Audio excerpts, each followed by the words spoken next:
I have such a honor and privilege here to introduce you and to welcome you for this program. So, ladies and gentlemen, we have.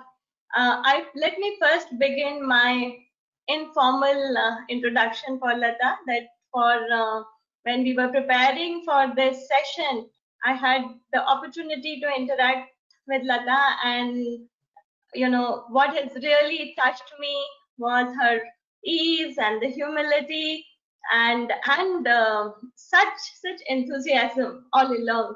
So we have our please welcome Lata here, who has she's the founder of OD Mantra.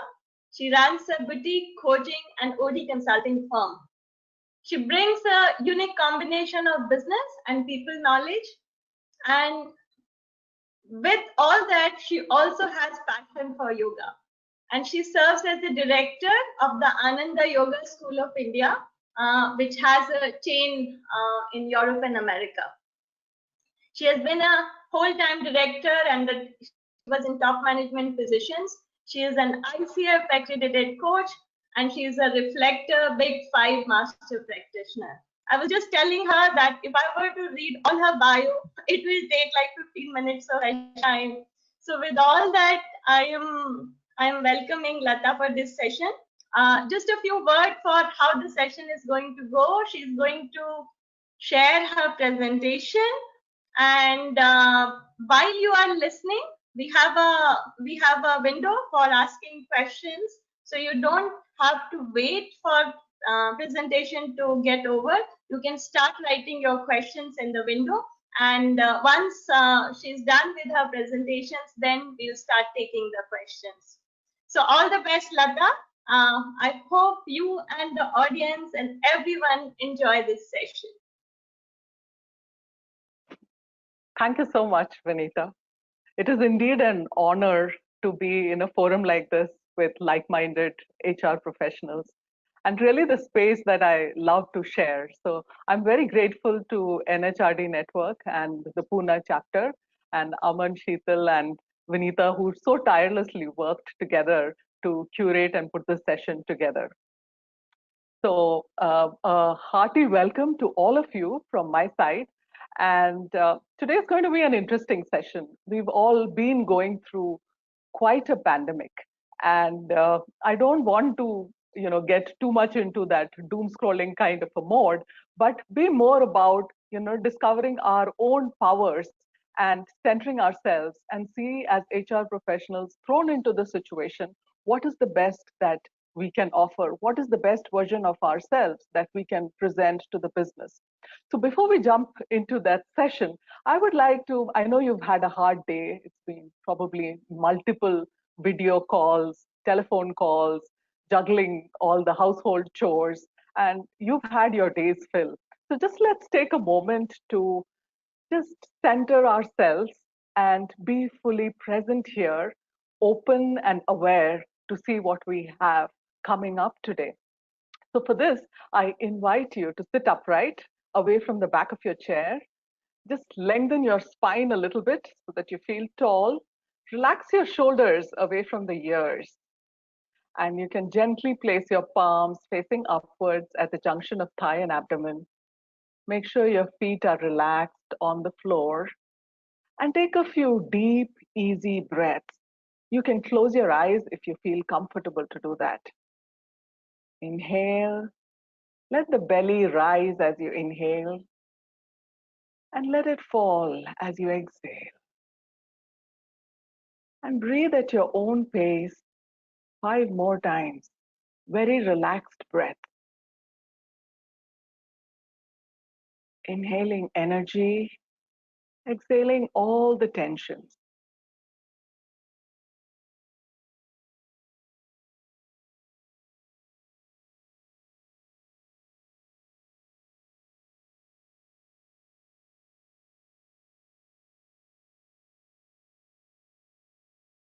And continuing to keep your eyes closed, just turn the searchlights of your mind inward. What are you feeling?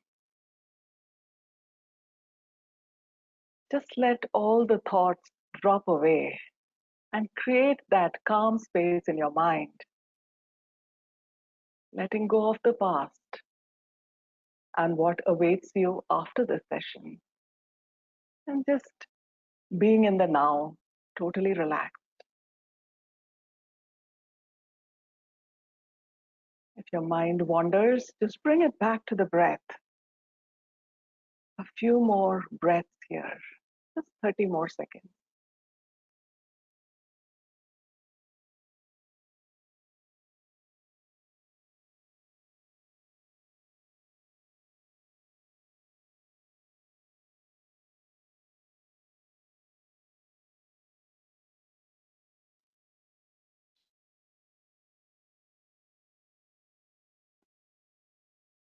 And slowly let go of the practice and softly open your eyes, being fully present here,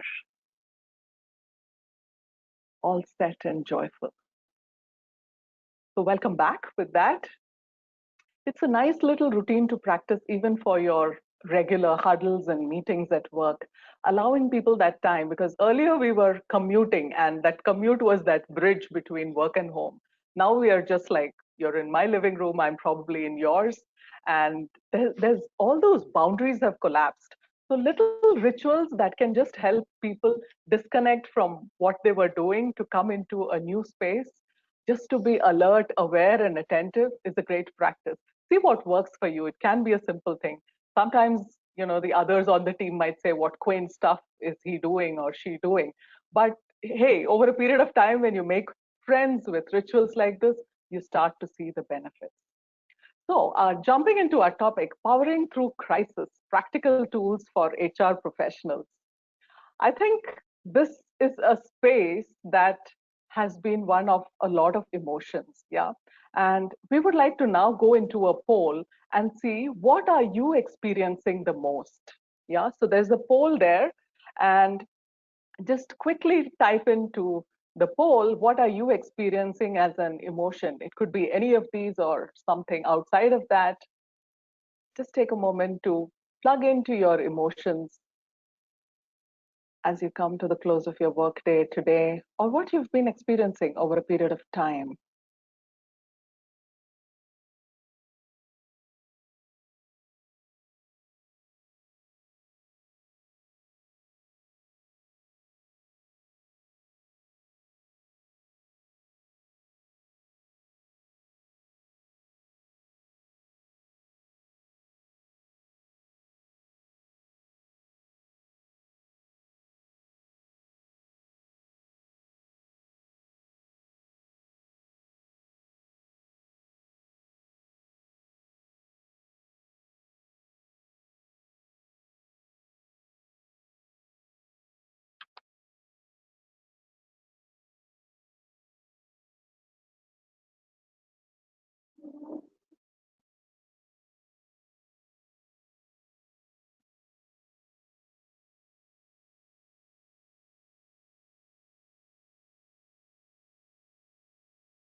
Sheetal, how's the poll looking like for us?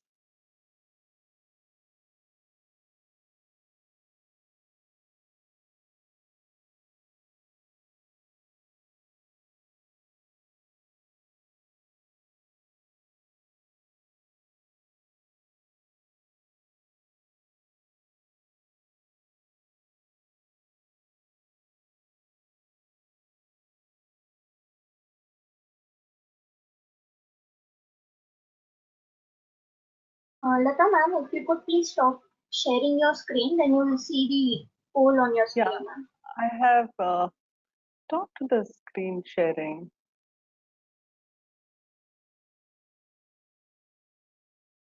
For some reason, I don't.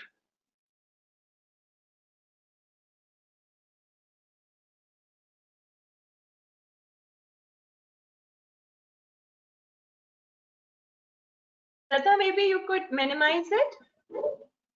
Yeah. Uh, Or maybe Vinita, if you could read it out to her.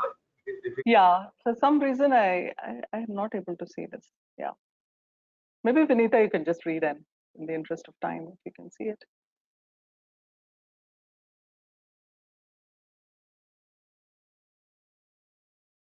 Vinita? Maybe Aman, you could do that. Yeah, okay, Okay. I will do it. I will do it. Yeah. Fear is 17%. Okay.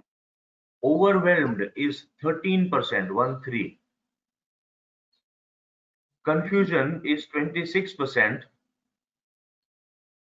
38% is hope, umid. And none of these is 6%. All right. Yeah. Thanks for sharing that, Aman. So that's an interesting take. Yeah. Typically, like in the West, where I've been attending a lot of talks, the negative emotions have taken over people more than the positive ones. But hope is a very positive one. And it's really heartening to see the resilience that we have in India, and particularly among the HR fraternity who are in the throes of this whole crisis. And them experiencing hope is a great positive message. So I think that kind of takes care of half the work that I had to do today. And on that optimistic note, let's just take a moment to see what does a typical work day look like for us. And so, as I was gathering material for the session today, I happened to ask a bunch of my classmates who are all HR guys who finished business school like 26 years ago. So there's a lot of wisdom in that room. And here are some of the things that they said. They said some of the biggest things that occupy a big part of our HR day is not knowing from what's happening from one day to the next.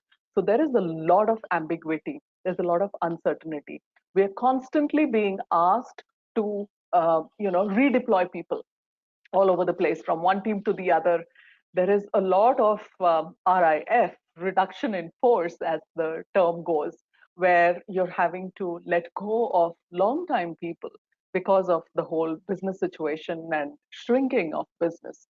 There's a lot of uncertainty amongst the leaders, and sometimes even shyness amongst them to address and come out and talk to people. So they kind of push HR in front and say, you guys do the talking, it's your job to keep people engaged. Not all of them are doing, but a lot of leaders, they kind of feel cornered because they've always had the answers, and here is a situation where you don't have all the answers. So there is a lot of that going on. And then there is this whole piece around not being able to see people. So, as a HR person, typically in a normal business situation, you would have just walked the floor, caught up with so many people, had a chit chat over chai, in the elevator, at the water cooler, at lunchtime, or just walking the floor. And now you don't have a chance to do that anymore. And if all that was not enough, very sensitive topics in the HR life cycle of employees, like bonuses are getting deferred or they're getting cut altogether, salaries are getting cut, reduced, team sizes are changing constantly, appraisals are going through a whole lot of change, and people tend to take solace in these systems to kind of sometimes pass on the bad news, and HR is buffering for what is happening there. So it's a time of great uncertainty, and we all know that this is what we are going through. But I think one thought to just hold on to is the fact that we are not alone. Everywhere people are experiencing this. There are very few businesses where the situation is completely different, but at least a majority of them are going through what you're going through from day to day. And I think that in itself is a little bit of a comforter that I'm not alone as a fraternity. Everyone's experiencing this. If you look at the entire life cycle of events, you know this better than me, whether it is hiring, joining, induction, the whole Lata, repurposing. Yes, yes, Lata, Sanjay. sorry. The poll screen is still on and we can't see your presentation. So Oh, if you oh. can start Did that your go away? PPT, the poll will go away. Sorry. Does it show now? No. Okay. Uh, And now we can see you, the poll. Ah, ah, yes, there. Yes. now you see my Thank screen? you. Yeah. Yes, we can. Okay. So the whole employee life cycle of events have undergone a overnight shift from doing things face to face, where we took so much for granted, to everything being offline. So people are being hired offline. Things like performance reviews are happening over the phone. Hiring is happening over the phone. Exits, and there's a lot of exits happening for business reasons right now. I think otherwise employees are staying where they are, but all of this has shifted a lot, and we probably never got the time to repurpose these processes to work in an offline mode, and that has its own subsequent challenge. Like a new employee joining a company but not knowing anybody in the company is a very difficult situation to be in. And I think that's what is being asked of us, that how can you be agile with not much of support? Because you know what, there is no playbook that laid out the rules for this situation. So we're pretty much swimming in a space where no one has been through this before, no one has the answers, but here we are. And it's really brave of you guys to hang in there and make a difference day by day. So that's really the situation that we are facing, so to say.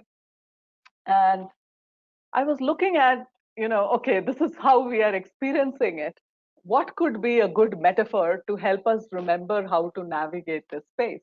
And I came across this metaphor from flying protocols.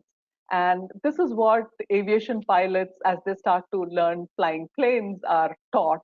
And this is their protocol during a time of crisis. So it is called the ANC protocol, which is aviate, navigate, communicate. So suppose you're on a plane and let's say there is more than a turbulent weather. Yeah, turbulent weather is of course quite choppy. But more than that, let's say there is a small technical snag or a big one, the pilot has to still keep the plane running.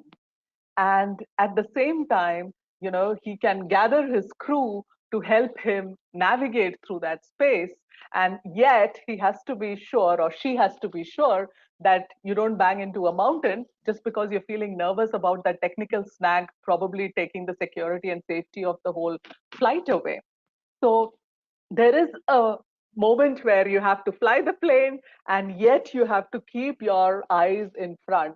Now we're in that situation where, here is the plane, here is the company, here is the business situation, and it is going somewhere, but we don't know where it is going. We don't know how long this is going to last. There is a health crisis, there's a livelihood crisis. So lives, livelihood, everything in a crisis. And there is this personal and professional that people are going through. So you have to continue to navigate so that you don't have a calamity just out of anxiety and nervousness and the wrong set of emotions taking over. And then the third most important piece in that is communicate. So how do you continue to communicate in this crisis is very important. So that pilot in crisis has to communicate with different people. He or she has to talk to the air traffic control. They have to talk to the crew. They have to probably inform the airline if it's a bigger danger, the company that he or she represents. And they have to communicate with the passengers on board, which is a very sensitive issue because their life is potentially at risk. And it is exactly that situation that as HR we are facing right now. You have to keep the stakeholders informed, you have to keep your own function informed, and you have to communicate with the employees.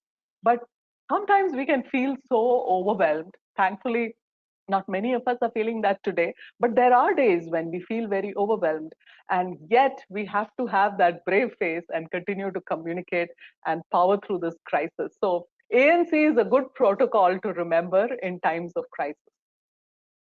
Now, if we start looking at how our mind behaves, and it's not just our minds, it's the minds of everybody else around us. So psychological research shows that the mind is like a Velcro when it comes to negative experiences. So when something wrong happens, we tend to it sticks to the mind, just like your shoe Velcro will stick very nicely once you put the buckle in there. Then you have to pull it out or anything else, your bag strap, whatever. So the Velcro has a very sticky quality. And similarly, negative emotions, negative experiences tend to have a greater recall and impact on the mind. And the positive experiences are like Teflon. So those of you who are cooking these days know this, that when you use that non-stick pan, nothing on it sticks. Even if you put a little less oil, wo masala fry ho jata hai, it doesn't stick to the bottom. Yeah. So it's similarly, all the positive things, whether it is, in the midst of this, you may have announced a pay rise for somebody, or you may have given them a bonus, or you may have given them a learning pass, which is really sought after. But that memory is going to be very short, and the negative experiences are more likely to take over their emotions. So this is a good perspective to hold in mind that, why are people showing so much anxiety? Why are they so fearful?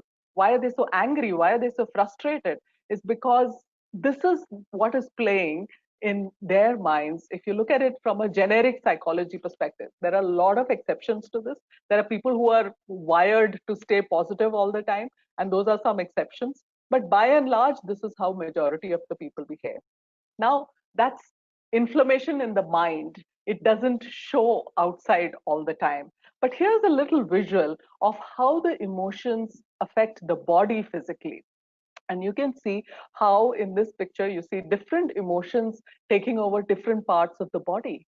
And it's going on, like stress is working on your brain, but you probably don't realize it so much unless when it manifests as, let's say, a headache, or there is a lot of stress going on and that's affecting your heart. And you sometimes feel it like a palpitation, a rapid heartbeat, or when it is chronic, you might experience it as hypertension or even develop cardiac conditions. But all of these negative emotions have something to do at a physical and at a mental level. And therefore, the core for us is to take care of our own wellness as well as the wellness of people around us. This is a very important thing to pay attention to. It seems like a simple thing because we don't see it every day, but this is what people experience. So then the question is, okay, so all of this is going on, and it's almost like an emotional contagion. So what's an emotional contagion? Let's say you had a fight with your wife in the morning. Yeah, you turn up into the team meeting, you're still carrying that simmering, and you tend to spill it into the team, and then a few of the team members get affected. They go into their teams and they have the same thing, and then it also spills to their children and their homes. So you just set in motion a whole contagious negative emotion.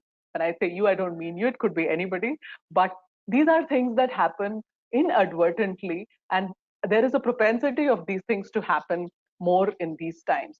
So what are some things that you can do to shift the energy? And that is an important role that we as HR play. That is a power that we have to be able to switch on those nice little things we can do to shift the mood in the room, or in the company for that matter, or in the business. So humor is a great one. We underestimate that, but humor can just make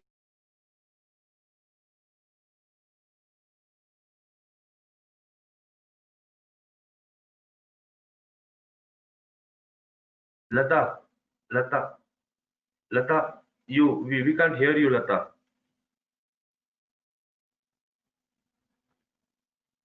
Uh,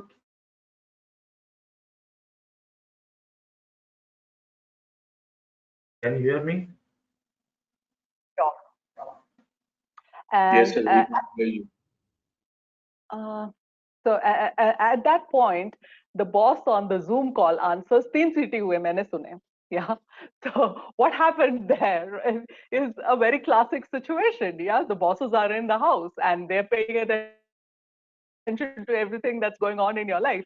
But on a lighter note, I found that quite an interesting replica of how our lives are. So humor is always a great way of shifting the energy when people are feeling stressed. Empathy is another one. So asking around to people, what's happening in your life, how are you, is a very standard question, and we don't tend to respond to it anymore because we know that people don't care for the answer sometimes. So shift and have some interesting questions in your bank, which you can use to really gauge what people are feeling. It's important to set some boundaries, and it's important that sometimes somebody's fuse is blowing too often, and it is having an impact on everyone else. We have a role there to jump in and play a control mechanism there. Sensitize that person, understand why they are behaving the way they are, and letting them know the impact that that behavior is having on others. So little ways, you all experts on this, but it's important to have that in mind, that when you see things going haywire, you have a role to play in shifting. So then I was looking at, okay, so what are some tools that we can have handy? And these are a couple of ones which I got from my spiritual teacher, Paramahansa Yogananda. The first one, he says, is a worry fast. So what's a worry fast? Yeah, so you have this constant, when you're under stress, you have this constant train of worries running in your mind. And what helps is to have this conversation with your own brain to say that, okay, I know that things are not going right at this moment, but I'm not going to worry about it now. I'll worry about it, let's say, at 7 o'clock. I'm just quoting a time. So you say that there's that little window when I'm going to worry about all the problems. Right now, I need to focus. So the mind kind of gets the message that he or she has acknowledged the emotion, has a note of it, and has set that window. Now, psychologically, it is proven that when you cue the mind to say that you need to get out of this frame now and come in later, the mind can actually do that. So that's something that you can tune into and see that the worry fast is a tool that you could use to create windows of times when you need to hear. I'll just take a moment here. I hope all of you can hear me. Yeah. I hear somebody saying they can't. I hope that's not the case for everyone.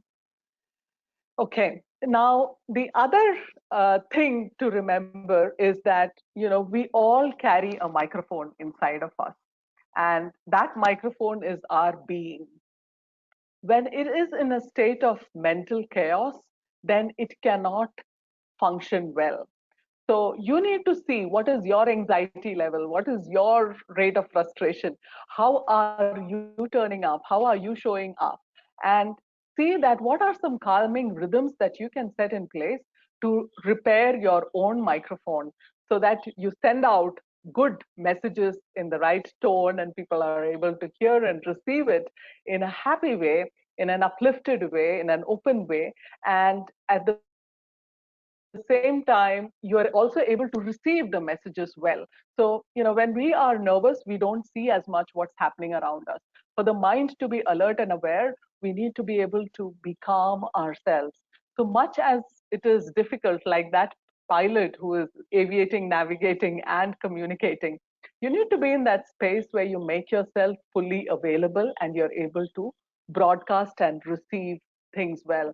So this is a good question to keep in your mind as a tool, that does my microphone need a repair, or do I need to do something right now to just calm and center myself? And it could be just a 2-minute practice, and we'll come to that in a little while.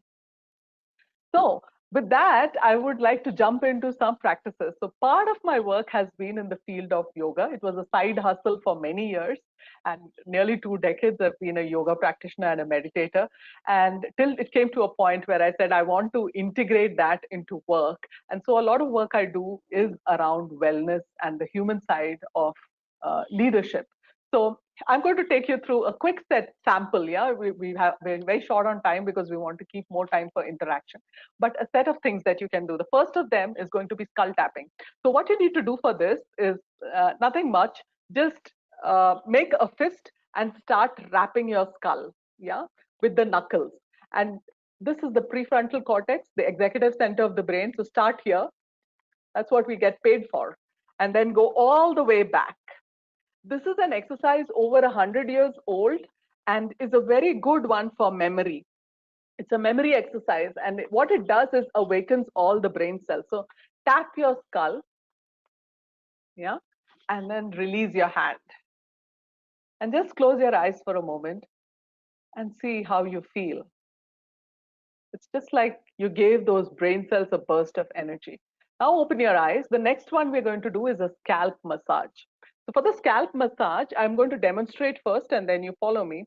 So I take my fingers and I just move the skin. So it's not moving the fingers, I'm moving the skin, okay? Just like the skull tapping, you go all over front to back and back to front. Let's do this. Get your fingers up and just move the scalp. You can close your eyes. Just move the scalp front and back and going all the way back. And then coming forward from behind. Using your fingers to move the skin on the head. Okay, and you can release. And just close your eyes for a brief moment there. And see if you already feel more alert and awake. You should be feeling that way, because the brain's got a relaxation response triggered by just doing these two things. The other thing you can do during your day is a few stretches. So opening your eyes, we're going to guide you through a few stretches. One is, so we saw that diagram. Most of the stress is in the head, it's in the neck, it's in the heart.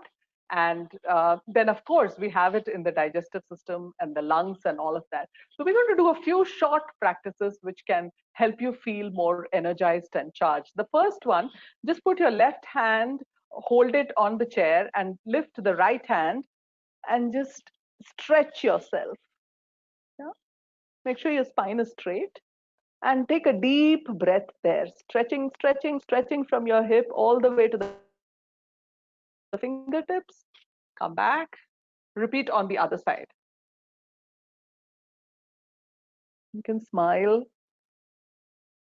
Do this 2 more times.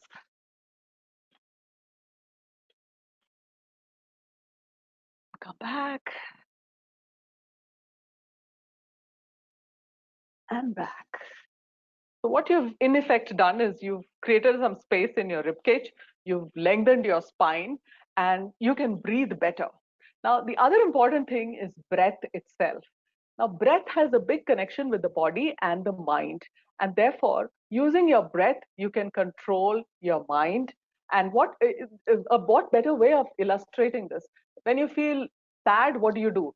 You take an exhalation and say, and when you feel happy, it's an inhalation.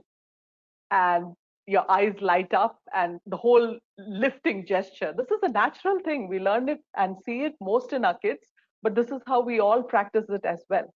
So breath is connected to the energy inside the body and how the mind feels. So let's do a simple pranayama. Yeah, we did one breathing exercise where the abdomen was going in and out. Now let's do a simple pranayama, which will help you feel more relaxed. This is also a great one for insomnia. It completely relaxes the brain. It can make you feel very calm. It can soothe your brain. So there are huge benefits. Now this pranayama is called Brahmari. So I'm just doing little tasters here, just to give you an idea of how powerful these ancient teachings from India that the West is lapping up, we should not miss out on, and how we can do little rhythms to shift the energy inside of us. So for pranayama, I'm going to urge you to sit upright away from the back of your chair. Sit nice and tall, shoulders relaxed. The mind is still. You can just focus on yourself. Feel that the body is also relaxed. And I'm going to demonstrate this for you. So the pranayam Brahmari, it's called the bumblebee or the humming bee pranayam in English. And the sound you make is that of a bumblebee. We've all grown up with this as we played outside in the playgrounds. So you take a nice, and the inhalations and exhalations are equal. So you inhale, and then you close your mouth and you make this humming sound.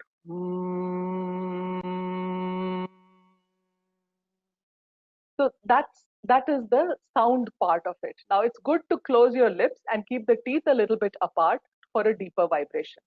Now what we will add to it is we'll close the flaps of the ear with the thumb and just relax the rest of the fingers on the forehead, or you can just close it. Yeah.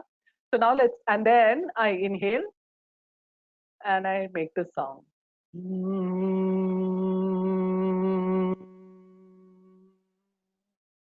So now I invite you all to do this with me. We'll do it 5 times. Make sure your inhalations and exhalations are equal. So sitting upright, closing the flap of your ears, and you can now close your eyes because you've seen what I'm doing. Take a nice in breath. And as you exhale, closing your mouth, exhaling through the nose, make the B sound.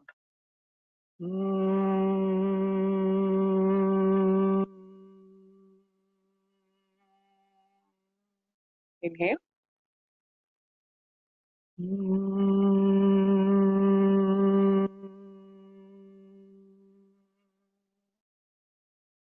Inhale. And as you exhale, make the B sound.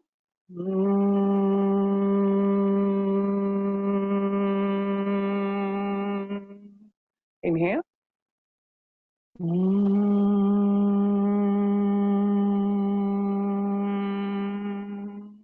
And one last time.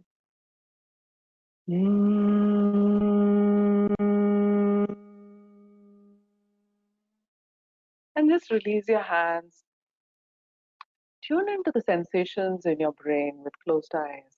Does it feel calmer? Does it feel cooler? It probably does. And you can softly open your eyes. And you'll generally feel that the world slowed down when you practice a pranayam like this. So Brahmari is a very powerful pranayam, and you can pretty much do it anytime except in the middle of a meeting where people might wonder what happened to you, why you're making these crazy sounds. But if you let them know what they're doing and ask them to jump in and join in, then it could be a fun thing.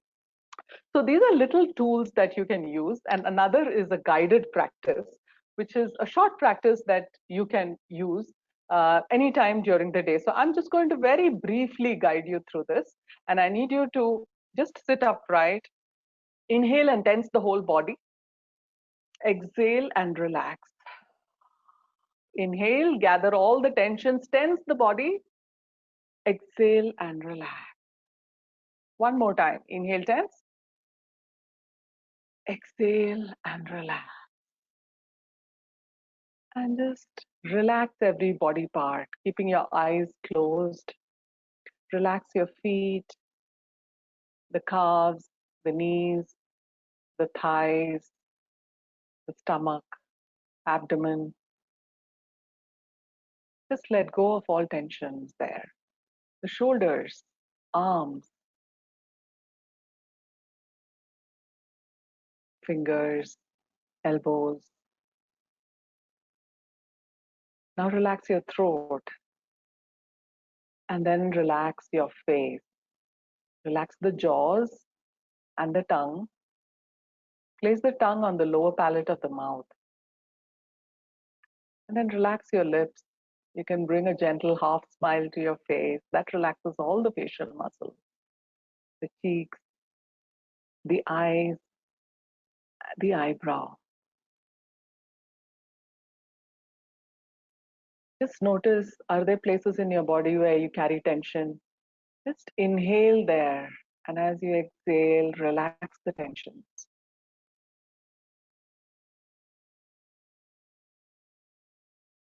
Visualize space all around you.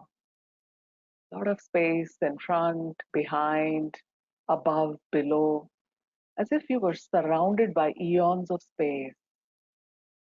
And feel yourself melting into that space, letting go of all your thoughts, worries, letting go of your personality, and just being an observer in that space. Feel as though you were under a weightless waterfall, calming you, soothing you.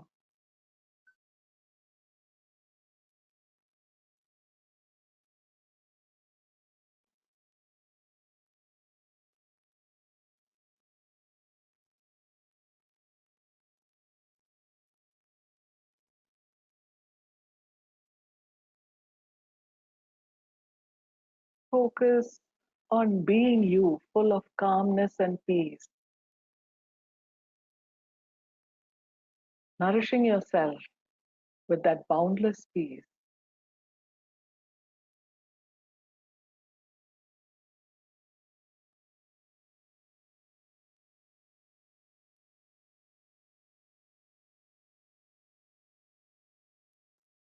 Now, slowly bring your awareness back to the body. Feel your feet on the floor, your body on the chair, and rub your hands together and softly open your eyes and just massage your temples and cheeks. You can do this 3 times.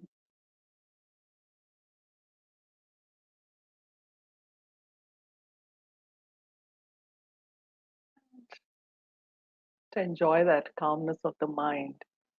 This is a very gentle practice. Ideally, we should do it for about 10 to 15 minutes, and it's a guided practice.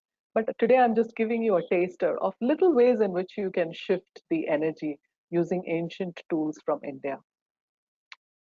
And so, with that calm, focused awareness, one another aspect we wanted to look at is this whole science of coaching.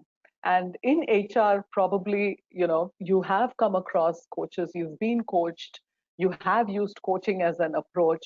And there is a lot that we can learn from coaching to create that sense of empowerment for ourselves and for people. And so, here are some things that stood out for me. When we are anxious, we tend to talk more and listen less.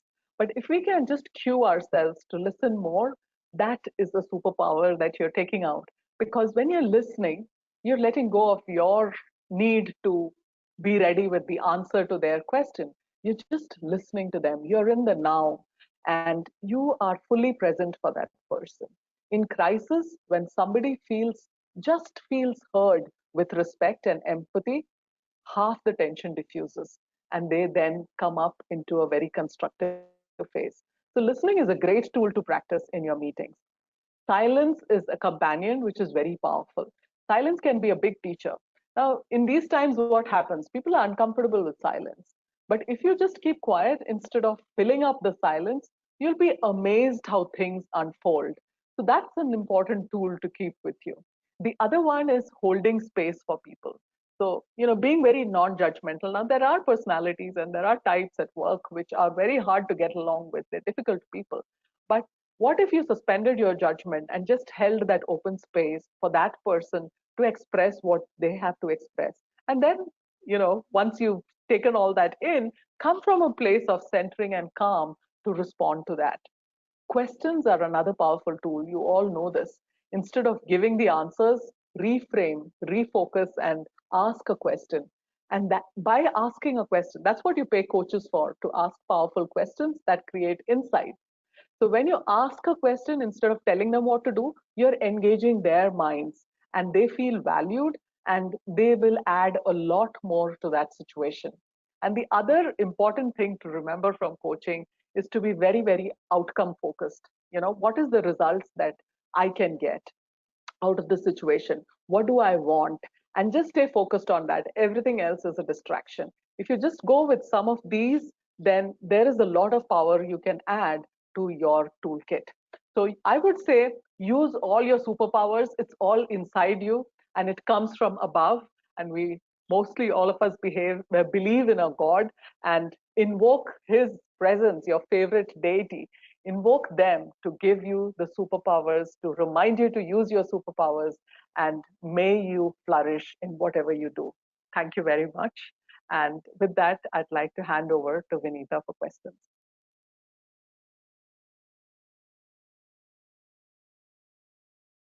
Thanks, Lata. Thank you so much for such, I would use the word calming presentation. And so one dictum is just coming to my mind seeing the presentation, which says less is more. And your presentation, the way you have given your tools, I love the acronyms right from the beginning, which says aviate, navigate, and communicate. And then the acronyms, the the repair, receive, broadcast, and then the metaphor which says Velcro and the Teflon. So as you have said about the session that it is going to give practical tools to the HR professionals, I think talking about how do you really look after your emotions, and how do you be a coach in the space, and use silence. So you have really in this short time have given so many of these inputs. We have about 150 people just now. So ladies and gentlemen, you can start. We have got some questions.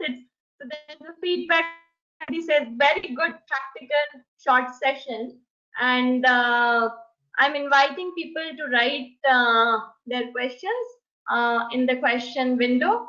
And by the time the questions are coming, Lata, I just want to check with you firstly that having such an illustrious career, and then you moved into yoga, and I understand it that you have been here for more than 15 odd years. What is the transformation that you see in yourself ever since you started practicing it?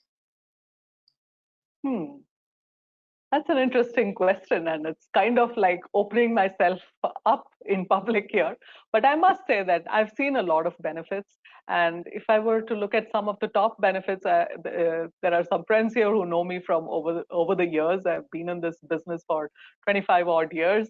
And in the beginning, when I started, I was a complete go-getter, full of energy, and just had the goal in mind, like we all start straight out of college. And so everything was about delivering the results. So firebrand HR resource, I would say.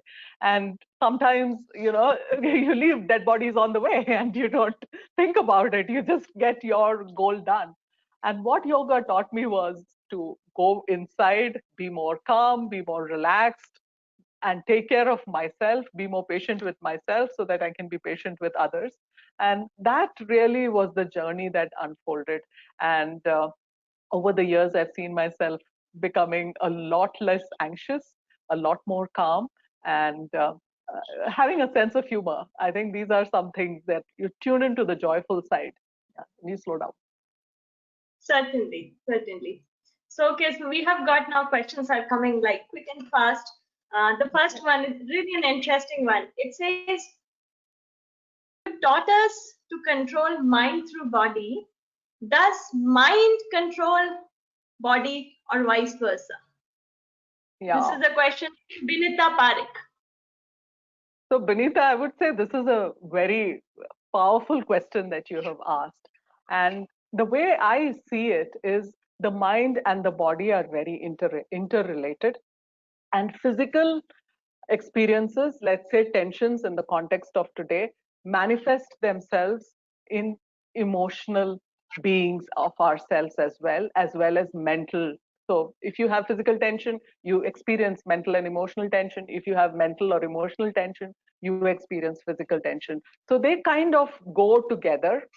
And so it's not like you're experiencing physical tension, let's say pain, yeah, then the mind is distracted by it and you don't have that sense of ease. So the mind and body go very closely connected, but the breath is one connection that you can use to go within yourself and calm both the mind and body. That would be a brief answer. This is a whole interesting topic and realm in itself, but I hope, Benita, I was able to respond a little bit to your question, big question. So the next question is from Leena Vaidya. She's asking, when you spoke about empathy, you mentioned to ask the right question. So what are these? Vinita, I don't hear you very clearly. Can you repeat that for me? Yeah. So the question is, when you spoke about empathy, you mentioned to ask right questions. What are these right questions? Yes. So empathy is, if I had to give a very simple definition of empathy, is like, I remember what Jeff Weiner, the CEO of LinkedIn, said. He said it's walking a mile in somebody else's shoes. Yeah. So it's actually feeling, tuning into what someone is feeling. And so a good question to ask, it could be like, what's come up for you today? Or how was your morning today? Or how are you feeling? Yeah. So when you start asking these questions, people respond differently, and they also open themselves up and give you a view of how they are feeling. And that is when we can express our empathy. So it's about choosing those questions which help us, like if you were to walk in somebody else's shoes for a mile, how does that feel? Yeah, it could pinch or it could be loose, it could flip flop. So it's like tuning into their being and emotion and being there for them, holding that space. Next question is from Shalini Srivastav. She's asking, please give us some tips to calm yourself in high pressure situation. Yes. So yeah, that's again a interesting and much needed one. So calmness is something that you can induce in different ways. Yeah. But the most important thing is to be aware of our state of mind. And that once you're aware, so that you're the first barrier where you're saying, okay, I'm not feeling calm and I need to feel calm. Now, physically in the body, the center for calmness is in the throat. Yeah. And you would have seen this sometimes when you're not able to express yourself as a child, you experience this more. You feel pain there. Yeah. So that's like things getting tied up there. So you need to create space in the throat to experience calmness. Just if you were to look at the mind body connection. So that's the center of calmness. So just feeling a sense of expansion there consciously. Our mind is very powerful. When you use it to channel, it really works. So expansion in the throat, feeling space around you, expanding yourself can induce calmness. Closing the eyes and keeping the gaze behind closed eyes at the point between the eyebrows. So this is called the Agya Chakra in yoga traditions. It's called the spiritual eye in Western sciences, Christ center. There are different names. All religions have a lot of significance for this point. Kutastha Chaitanya is another name for that. So there's a light there. So you can close your eyes and gaze upward. Now, biologically, what happens is the heart rhythm slows down when you do that. The ocular muscles, when they're focused here, the heart rhythm. So these are like tricks. The other easy one to practice is inhale 12, hold 12, exhale 12. Do it 3 times, the triangular breathing as we call it. That will also calm you. Those are some tips. Fabulous. So the next question is, it's again a broad kind of question. This is Aruna Joshi asking, how to control the thinking and tune to think positively? This is your, that, what your Velcro and Teflon question. Velcro and Teflon, yes. So I think Arjun, the first thing there is being aware, and the nature of the mind is like a monkey, so it jumps from one branch to the other, and it's constantly jumping. Yeah. And you have to catch yourself in that moment and say, I want to be in the now, I want to be in the present. The mind is a muscle that needs to be trained to be in the present. A short practice of just going inside yourself, like some of the things we did today, can shift that energy. Okay. Creating that window of that worry fast. So constant negative emotions are coming in. What's happening? You're worrying. Yeah. So you're saying, okay, great. I'm not going to get caught in this drama right now. We have that 6 o'clock window to do that. We'll do it then. You just have to remind the mind to keep parking. And it's been found not just spiritually, but also psychologically, biologically, that the mind then works to that rhythm. So you're mastering your mind, you're taking on the power and controlling it in terms of what you think. But in extreme situations, like suppose there is a bereavement in the family, that grief has to be expressed. That you should not hold back. When big things happen, you need to give yourself that time to, a catharsis of those emotions, to cleanse yourself and then pull yourself back together. So you have to take a call as to what needs to be let go of and what needs to be expressed.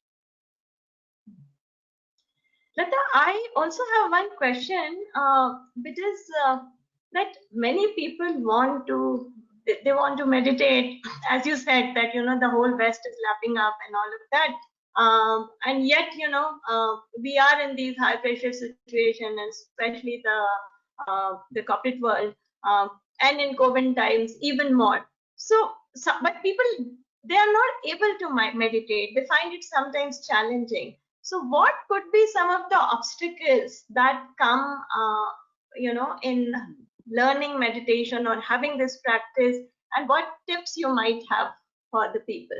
Yeah. Yeah, so this is a very fascinating question because a lot of times people don't even think about the obstacles. They just say, I'm not able to meditate, and they let go of it. Yeah. But over the years, like when I teach meditation, and these days I teach online as well, I come across communities from different parts of the world. And the patterns are similar across the world. And what people are experiencing as challenges for meditation is I don't have the time. I would say when you don't have the time is the time when you most need to meditate, because if you can do that simple practice, and research says 12-minute practice of meditation can give you everything that you need for your mind. The fruits of meditation are focus, clarity, calmness, having more energy, being able to juggle things, make those executive decisions, because you're focusing on the executive center of the mind. So great benefits there. But it is just that feeling, I don't have time, or people feel I don't have the energy to do it. The mind is very distracted. So a good way to start is just start with 2 minutes. Make sure you don't get bored with it, because if you get bored, then you don't want to do it. Start with a 2-minute practice.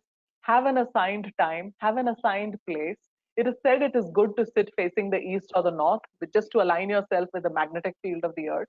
And just sit upright and always on a light or empty stomach, because when the food is full in the stomach, the energy goes into digesting that. You feel lethargic, you feel sleepy. So just little things, and going into just a simple practice of following your breath, that can be your meditation. Sometimes it can be listening to calming music. And then there are different levels and a whole world out there.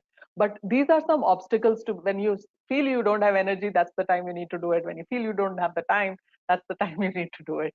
So yeah, great question. True.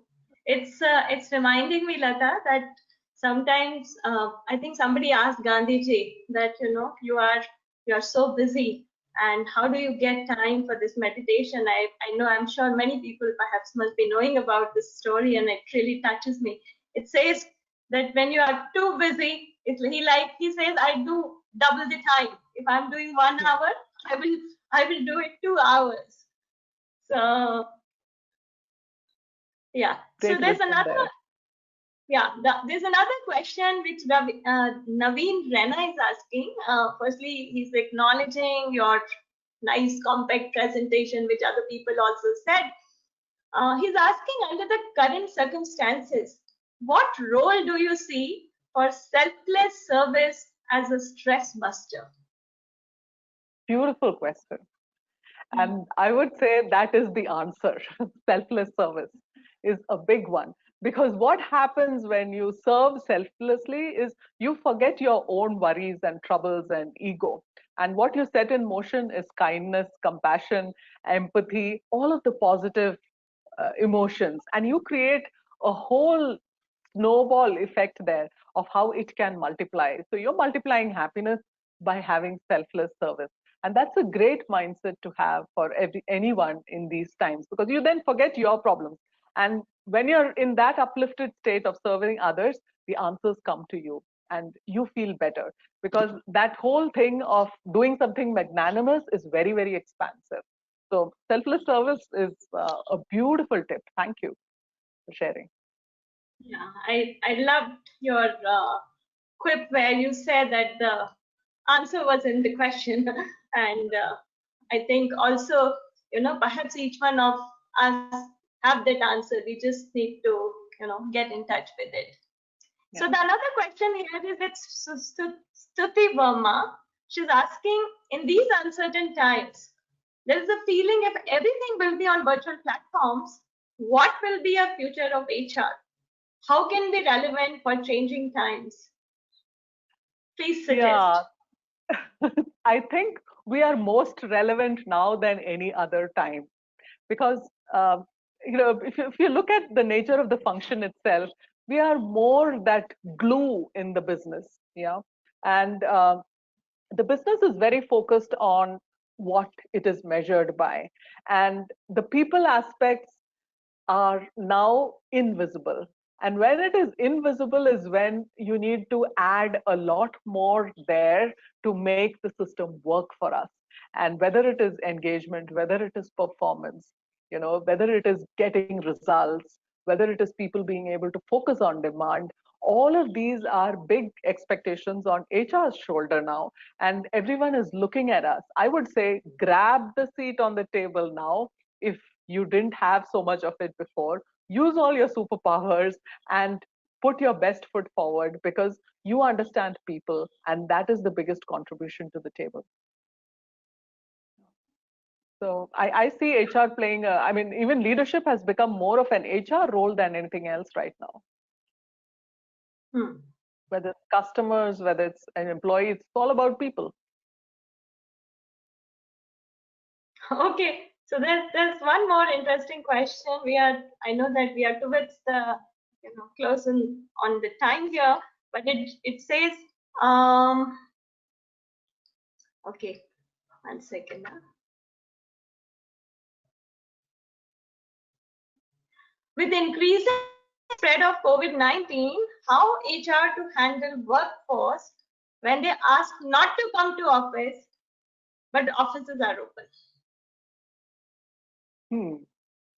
Yeah, this is a tricky question, and it depends where in the country you are. Yeah, and how your office is set up. So when I talk to a lot of my clients, what they say is like a city like Mumbai, the offices are just not set up for large crowds to come. And so therefore you need to see what can be safely operated. But if you're in a city where there is not a lot of cases and its situation's under control, you're in a green zone, then you need to plan that coming back to work effectively, because at the end of the day, in situations like this, life matters more than business. So you have to see when you err on the side of people than on the pressure of the business, because we have to be practical. The business has to run, so people need to be communicated that they have to give their contribution. This is not a holiday away, yet we need to have that trust and balance to and you have to see what works in your city and your situation, your office layout, and be very, very cautious, err on the side of people. Sure. So we are coming to the end, and the last question, and it's a very interesting question, Lata. Even I'm looking for the answer. This is Arvind Budkar. Arvind Budkar is asking where the mind exists in the body. So where the mind exists. So I'll take the answer from our system of chakras. Yeah, and so where the mind exists, there are different like mon, buddhi, ahankar, chitta. These are all terms that come from the realm of the mind. But where most of these exist is like one is ego, which is located at this medulla oblongata, that's that little depression at the back of the skull. So that's the seat of the ego. Yeah, and that's the negative pole of the Agya chakra. So like when we feel proud or when we feel, oh, I'm great, then, the nose is also in the air because there's tension there. So that's the seat of the ego. And then this is the positive pole, the Agya chakra, as it is called, the prefrontal cortex, as it's called in neuroscience, the executive center of the brain. So that's the place where we have all these solutions, answers, decision making, juggling, choosing between one option and the other. All that happens in the prefrontal cortex. And then, of course, this whole limbic system, which has got to do with the emotions. So the mind is largely located inside the head if you had to physically put it. But then there are also elements of that in the heart and the whole element of neuroplasticity. That is how the mind can be molded. It shows that there is possible to create more connections in the brain up there. And then there's also in the gut. So the same set of cells exist everywhere. But very simplistically put, a simple thing would be to say it's largely in the head. Yeah. So great, Lata. It was like a super, condensed power capsule. There are so many things that you have covered. You have we had some calming experience. You have given some exercises. You have inspired people. More than 100 people are still around. You have inspired them to do it even while sitting in their work chair. And you have, as the title of your session was that in these times, giving practical tools for the HR professionals. So it's been absolutely wonderful listening to you, and we come to the end at this part in this session, and it's been wonderful interacting with you, Lata. Thank you for that.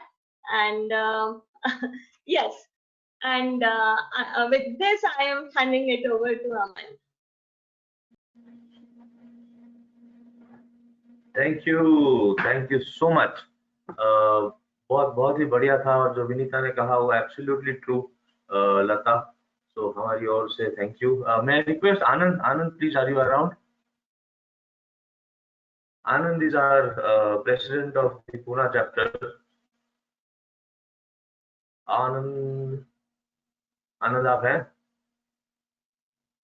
Yes, Aman. Yes, I can hear you. Can you hear me? Yes, we can. Hi, Lata. Namaskaram.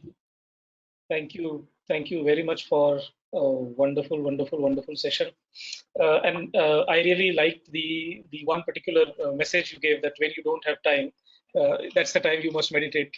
So amongst very many things which are happening, and when today's session was announced, originally I was not planning to be here, but I knew that you will be taking some practical and important, practices through the session, and I must find time to be here, and that has absolutely paid off. Really like the energy with which you have shared your experiences and energized our participants. I'm sure if you have your own, let's say, a YouTube channel or things like that, you will get lots of subscribers today, because you taught them the important practices in a very easy manner. The Teflon and the Velcro example is extremely powerful. I think spotting people who tend to be more anxious and speak a lot without allowing others to say a word, I think are some of the good practical tips as a professionals we can get hold of and try and see what we can do. So in nutshell, I think amazing session. We would look forward to you working with us through many more similar initiatives, because as we deal with this post-pandemic or pandemic situation, HR professionals will be expected to deliver a lot, and they need to use some of these proven methods in their organization to help everybody sail through this journey, not only survive, but thrive beyond this pandemic. And people like you and people like Vinita, who have brought you to us, is adding that real practical value to the community. And you have been in our shoes and done that, and you walk more miles than what Jeff spoke about. So you know it where it hurts, So we look forward to seeking more support from yourself.